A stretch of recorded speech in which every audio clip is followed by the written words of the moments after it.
Aujourd'hui, j'ai tout un nombre de documents que j'ai apportés.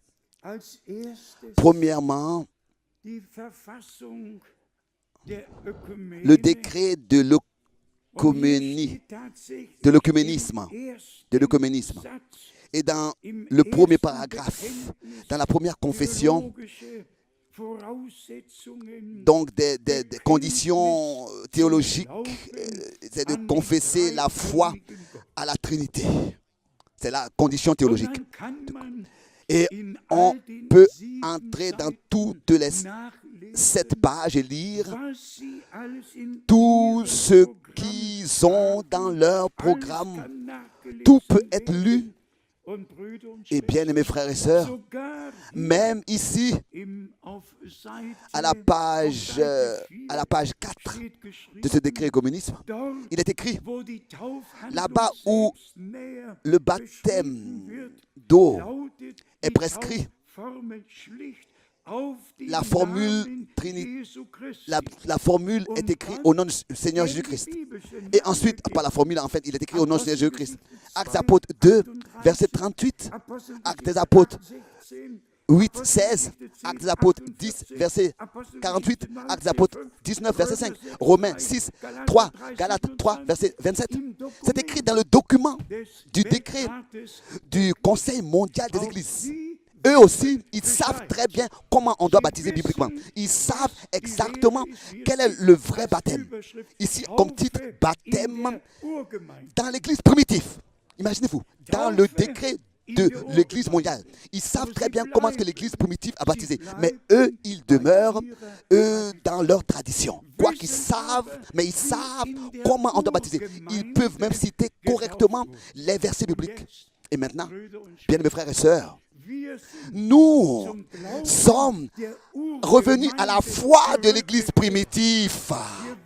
Nous ne savons pas seulement comment on baptise, mais nous baptisons de cette manière. Et nous nous sommes laissés baptiser au nom du Seigneur Jésus-Christ. Je ne veux pas ici dire plus là-dessus. C'est un document particulier. 75 pages de ce que le pape a dit. Et je vous dis, c'est nécessaire que nous puissions savoir toutes ces choses. Je pense que nous avons, c'est vrai, l'orientation, mais ici, nous avons un document du 2 juillet 2003. Ce qui a été dit autrefois, bien mes frères et sœurs, nous ne pouvons pas entrer dans tous les détails, mais de 75 pages, il y a tant de versets bibliques qui sont utilisés, particulièrement de l'Apocalypse même, utilisés de l'Apocalypse. Ils disent que celui qui a des oreilles, qu'il entende ce que l'Esprit dit à l'Église. Ils utilisent tous ces versets bibliques dans leurs documents. Combien de versets bibliques sont utilisés? Même de l'Apocalypse sont utilisés. Comme aucun protestant les a utilisés, Et comme on peut encore le lire, ils le savent. Ici, celui qui lit ces choses, il sait de quoi il s'agit.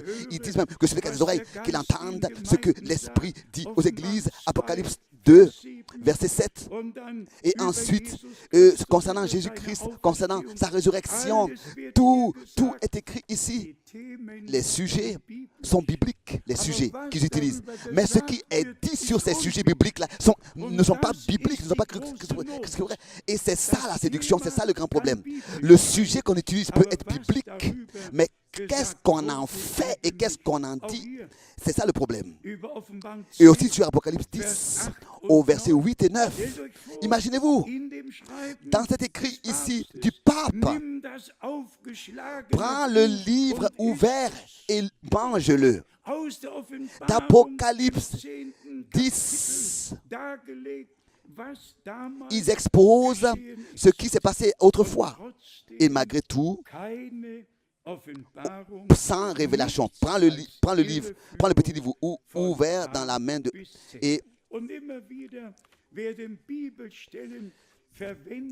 Toujours des versets bibliques sont utilisés, bien sûr, et sont utilisés, mais sont pris, mais mal utilisés, mal employés. On peut que remercier le Seigneur pour la grâce qu'il nous a faite, de ce qu'il a un troupeau élu qui vient de tous les peuples, les langues et les nations, qui est mis à part pour lui, tel que Dieu a mis à part, a séparé son peuple de l'alliance Israël de toutes les autres nations, de tous les autres peuples.